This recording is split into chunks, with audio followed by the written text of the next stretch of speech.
E aí, gente, eu vou usar esse vídeo para repercutir algo que eu coloquei lá no Twitter e gerou excelentes comentários. Eu escrevi por lá que venho notado uma diminuição muito drástica do FOMO com relação à cultura pop. O FOMO é a sigla em inglês para Fear of Missing Out, que é o medo de ficar por fora, o medo de ficar de fora das coisas. Eu já falei bastante sobre esse fenômeno, né? Tem no vídeo lá sobre pelo fim da maratona, no qual aí sim eu explico bem direitinho ele, então dá uma olhada lá nesse vídeo, tá? Como eu escrevi no Twitter em tom de pergunta, eu acho que cabe aqui uma repercussão utilizando esses tweets, porque eu tenho medo de pensar que é só a minha bolha. Então, por conta desse medo, eu não fui afirmativo como costumo ser e pedi aí pra turma comentar. Só comentário bacana, de verdade. De fato, ainda pode ser um sentimento de bolha, pode ser apenas uma fase também, mas eu já venho percebendo isso há um ano ou mais, mesmo quando a gente voltou da pandemia, mesmo também depois de alguns grandes sucessos de bilheteria já existindo. Acho que teve, sei lá, um ou dois comentários que discordaram dessa questão do FOMO, né, que me chamaram de gordo burro e etc. Mas o resto foi construindo e elaborando essa reflexão e me levando a crer que realmente não é uma observação fugaz. Tem gente falando do oposto do FOMO, que é o JOMO. Falo já sobre ele, tá? Tem gente citando alguns pensadores que são pontuais pra gente entender essa nova, talvez, perspectiva. E a Mika, ela pegou o post e colocou na comunidade dela, cara, e o tanto de comentário massa, o tanto de comentário interessante que, bicho, não poderia deixar de fazer um vídeo, né? Então, nesse vídeo eu vou trazer os comentários em forma de síntese e vou construindo aqui uma reflexão a partir deles, tá? Antes de qualquer coisa, isso não é um estudo científico, acadêmico, nem nada. Fique bem claro, é um papo. Agora, se isso vai te fazer pesquisar sobre o assunto, me chama que eu quero ler depois. E vamos lá, partir para os comentários dos comentários. Primeiro a gente tem o Márcio Renato e o Q&A Developer. Ambos concordaram e apontaram uma queda significativa desse medo de ficar de fora dos assuntos, né, da cultura pop em relação às suas vidas. Eu penso que a desaceleração mencionada aqui nesse tweet pelo Márcio Renato pode sugerir, talvez aí, quem sabe, vamos lá, vamos acreditar que sim, maior aceitação da individualidade no nosso modo de consumir cultura pop e consumir arte. Antes parecíamos estar em uma roda coletiva o tempo inteiro, em uma corrida desenfreada para acompanhar todas as tendências e novidades. É como se estivéssemos equilibrando vários pratos e ao final nenhum prato ficava de fato perfeitamente intacto, né? Todos quebravam. O developer destaca uma mudança interna marcada por uma redução libertadora na ansiedade de se comparar com o meio, ou seja, entre o que assistia e o que sentia que deveria assistir. No começo, esse assistir em coletivo, acredito, e isso impulsionado pela massificação, despertava ali um sentimento de pertencimento, talvez. Porém, e aí é que a indústria massacra, né? Como esse pertencimento passa a exigir uma sintonia constante com o coletivo, o que era contentamento a partir do pertencer passou a ser cansaço a partir do não conseguir mais pertencer em plenitude, ou seja, totalmente. O que é curioso, porque essa exigência de manter-se antenado demais é contrário à ascensão da mídia sob demanda, uma mídia que veio ser contra a programação fixa. O programado deu lugar a esse vasto conteúdo disponível e a qualquer momento a gente pode dar o play e é nóis, entendeu? Mas o sentimento de coletividade do consumo promovia o oposto, promovia um aprisionamento da escolha. É como se você tivesse um catálogo gigante e ele dissesse, não, mas é só isso aqui que você tem que ver e em X tempo. A maratona então nem se fala, mas eu já não vou bater em maratona que vocês ficam com raiva. O developer, né, que tweetou aí, ele apontou sentir-se alienado quando não consumia algo no mesmo ritmo do coletivo, retratando aí um retorno à estratégia de monopolizar a atenção do espectador em favor da programação e não do próprio espectador, perdendo, portanto, como eu falei com relação ao tweet do Márcio Renato, a individualidade que o consumo sob demanda vendia, pelo menos a princípio, né, parecia permitir. Trago aqui um pensador, tá? Em A Era do Vazio, né, ensaios sobre o individualismo contemporâneo, o Gilles Lipovetsky argumenta que estávamos migrando cada vez mais para uma era muito individualizada, ao mesmo tempo que havia também um consumo excessivo aliado a esse individualismo. É a hiperpersonalização, né? Que fazia com que todos parecessem de alguma maneira ali estar comprando exatamente o que era para si, mas na verdade é o que o coletivo estava comprando. Enfim, outro papo. Esses filmes pedindo aí uma coletividade imensa estavam indo na contramão dessa individualidade, percebe? O que explica talvez essa sensação então de fadiga que o Márcio Renato e aqui o Developer tiveram. E aí a perda do FOMO, caso essa minha reflexão bata com a realidade, pode indicar um movimento em direção a um consumo de cultura pop, como apontou o Gil Lipovetsky, de fato mais individualizado em um sentido de intencionalidade, isto é, um consumo menos passivo, com os espectadores voltando a procurar e se organizar. O problema é que aí vem o mercado, né, e transforma tudo isso em negócio. Tem lá o aplicativo que diz o que você tem que ver, baseado no que você já viu. O capital não permite a individualidade de fato, é muito bizarro isso. Diz que sim, né, mas diz que sim não permitindo. O poder de escolha parece sempre muito turvo. Vamos agora com o tweet do Fábio, que é mais drástico e pede uma reflexão muito legal. Ele diz ter diminuído seu interesse a ponto de desligar-se completamente da cultura pop. Essa perda de interesse total que o Fábio menciona é um reflexo poderoso de uma mudança, eu acredito, mais ampla na relação dele com a cultura pop, de um modo que o mercado lutou tanto para não ter. É o contrário do que o mercado queria, né? A fadiga do Fábio gerou a aversão. Eu gosto de pensar até que a aversão, nesse caso, pode gerar uma abertura de possibilidade pro novo, né? Ora, se você tá negando este, então você agora vai para este. Então, quem levar uma vida mais parecida aí com a do Fábio, pode, quem sabe, escolher melhor os caminhos, se surpreender mais, deixar de ser um passageiro de um trem do hype que mais passa do que nos leva de fato para algum canto. Parece que ele tá girando. A Observatório 50 ressalta inclusive o impacto desse desapego no bem-estar do sujeito, né? No bem-estar dela e no bem-estar da gente, que porventura passar por esse desapego. Ela deixa um lembrete importante de que, ao nos envolvermos demais na corrida para acompanhar o que o outro quer que a gente acompanhe, na hora que eles querem que a gente acompanhe, do jeito que eles querem que a gente acompanhe, podemos nos perder e nos distrair das coisas que realmente importam e que realmente nós queríamos, a partir de um motivo introspectivo, de fato acompanhar. Olha aí o paradoxo do FOMO. O entretenimento, ele vem do escapismo, mas quando todo mundo tá escapando para o mesmo lugar, ele deixa de ser liberdade e vira sufocamento. Afinal, tantos escaparam para o mesmo local, do mesmo jeito que esse local ficou extremamente lotado. E é por isso que talvez essa hipercoletividade do consumo, no caso, tende a transformar-se cedo ou tarde numa aversão, num cansaço, nessa fadiga. A Observatório me ajuda a trazer aqui um livro do Byung-Chul Han, que já falei várias vezes dele, chamado Favor Fechar os Olhos. Nesse livro, o filósofo fala muito bem sobre essa perda do instante por conta dos vários feeds sem fim que aparecem nas nossas telas e como isso nos cansa, nos exaure inclusive até adormecermos com a tela sem antes termos feito nenhuma reflexão sobre o que vimos, sobre o tanto de coisa que a gente viu passar pela nossa vista. E não foi o que a Marvel fez durante uma década e um pouco mais? O instante valia muito pouco em seus filmes. Os filmes instantâneos, isto é, que tinham começo, meio e fim bem definidos, caso não se ligassem com um todo enorme, o tal do universo compartilhado, causavam sensação de perda de tempo. Não se podia fechar os olhos com o universo compartilhado, era proibido. É preciso o tempo inteiro estar atento. E atentos o tempo inteiro a gente não conseguia contemplar. Sem conseguir contemplar, e também não há conclusão alguma, ou seja, os próprios filmes promoviam o feed sem fim, parecido com o das redes sociais, e por conta desse feed sem fim, o próprio espectador parece estar começando a ter que ele mesmo fechar os olhos à força. Como quem diz, não, eu vou desligar o celular, vou dormir e você que me conte o resumo amanhã.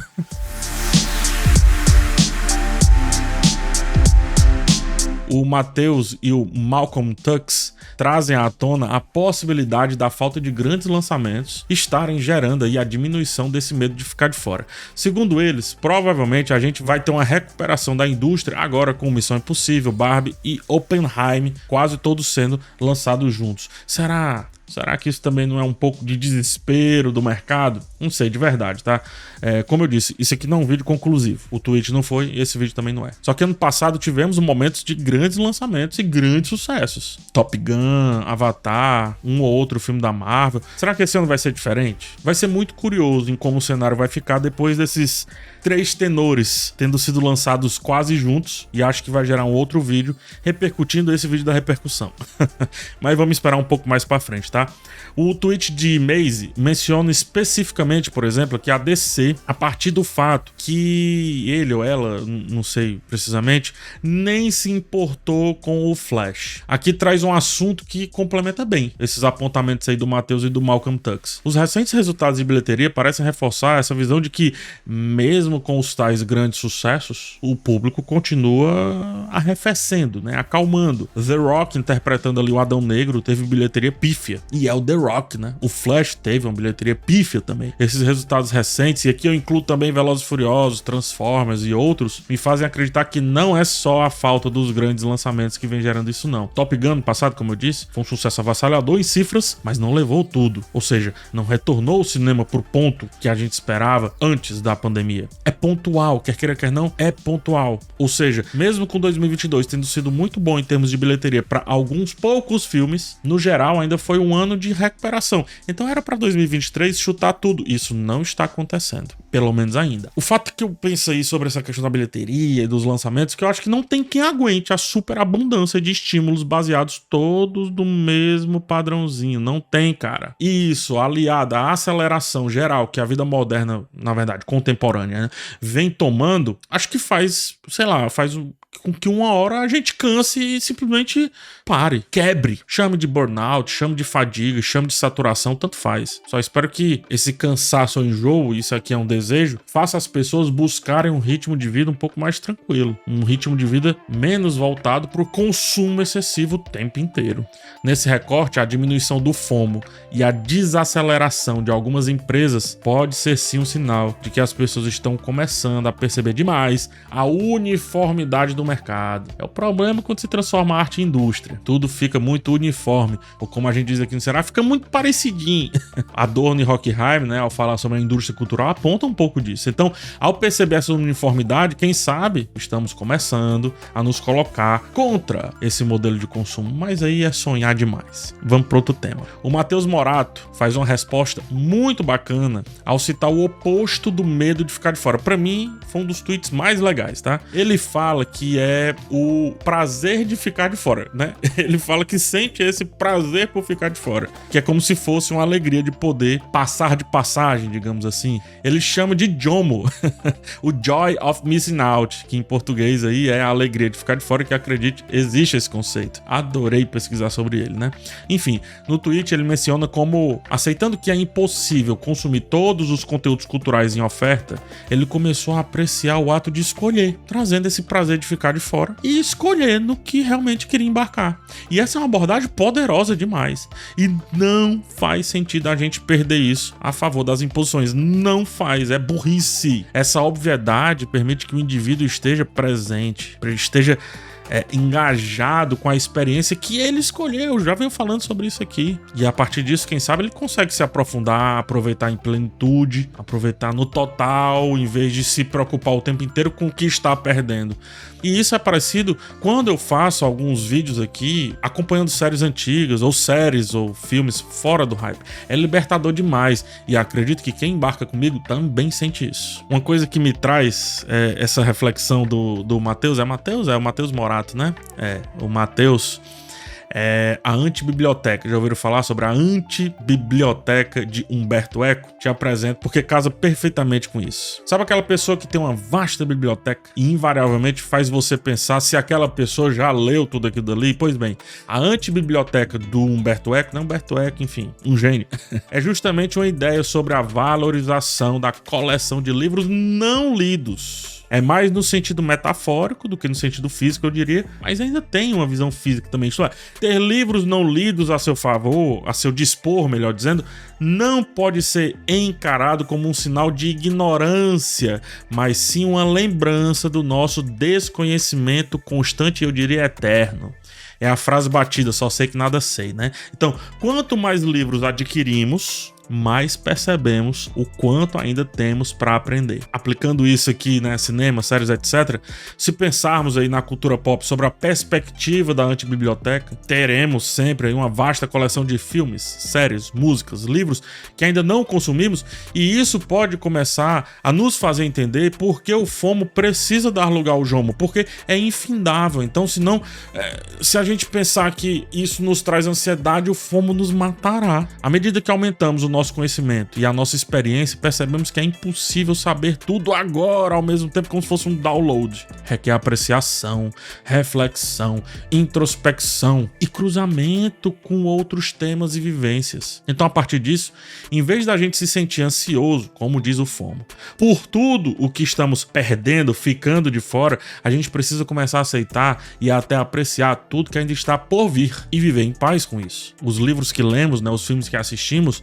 dizem quem somos, mas os filmes, séries, livros, músicas que não consumimos, que não retemos, que não terminamos, dizem quem ainda a gente pode ser. Tudo que consumimos nos estagna, tudo que ainda podemos consumir pode nos libertar dessa versão que a gente está agora. Pode ser um upgrade no nosso kernel.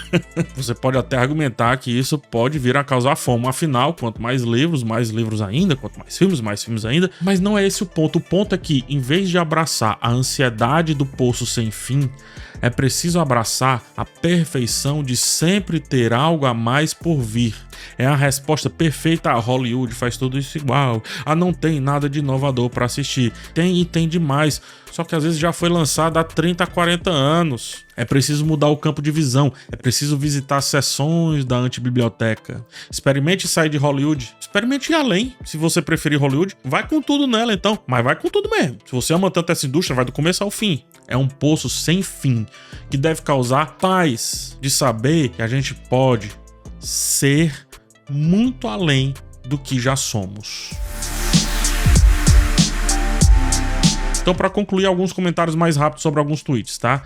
O @GemesAzuos fala também sobre o prazer de ficar de fora e cita o Lipovetsky, que eu citei anteriormente, né? Tem outra obra dele chamada A Felicidade Paradoxal, na qual ele comenta que o consumo excessivo e a busca incessante aí pela felicidade poderiam paradoxalmente levar justamente ao contrário, ou seja, à insatisfação. Podemos estar em um ponto de saturação em que o excesso de escolha e a pressão para nos manter atualizados com a cultura pop estão causando mais estresse e ansiedade do que prazer de consumi-la. O professor Clóvis de Barros Filho fala sobre a pamonha perfeita, que vai um pouquinho nessa linha, né? A ideia da pamonha perfeita é uma metáfora para o desejo que temos de alcançar a perfeição ou a felicidade máxima, algo que, de acordo com o professor, é uma busca incansável e imparável, porque a pamonha perfeita, de fato, foi a primeira. Aquele primeiro sentimento a gente jamais terá. Todos os outros serão repetição. Todas as outras pamonhas serão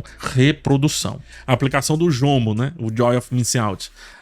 A nossa relação com a cultura pop pode representar uma maneira de escapar da busca paradoxal da felicidade, que o Lipovetsky discute no livro, né? Ao se aproximar mais da ideia da pamonha perfeita do professor Clóvis, a gente aceitaria a imperfeição e apreciaria o que escolhemos consumir, em vez do que a gente ficar rodando sempre em busca da mesma comida, do mesmo alimento, do mesmo filme, do mesmo livro, do mesmo gênero, da mesma coisa. Enfim, gente, vou fazer a síntese, eu prometo. De novo, ainda pode ser bolha, ainda pode ser uma percepção de momento, mas se essa mudança for real de verdade, ou pelo menos o início de uma realidade, eu acho uma correção de curso muito necessária na nossa maneira de interagir com arte e entretenimento. Eu sempre falo, vocês sabem, não precisamos nos sentir ansiosos por perder uma estreia ou por não estarmos atualizados com cada nova tendência ou cada nova notícia. Não. E quem consome o meu conteúdo aqui, sobretudo os conteúdos mais frios, eu venho percebido que vem mudando essa percepção. O tempo é nosso, né? O tempo não pode ser do outro. De verdade, eu torço para uma mudança, para que haja aí um consumo mais consciente de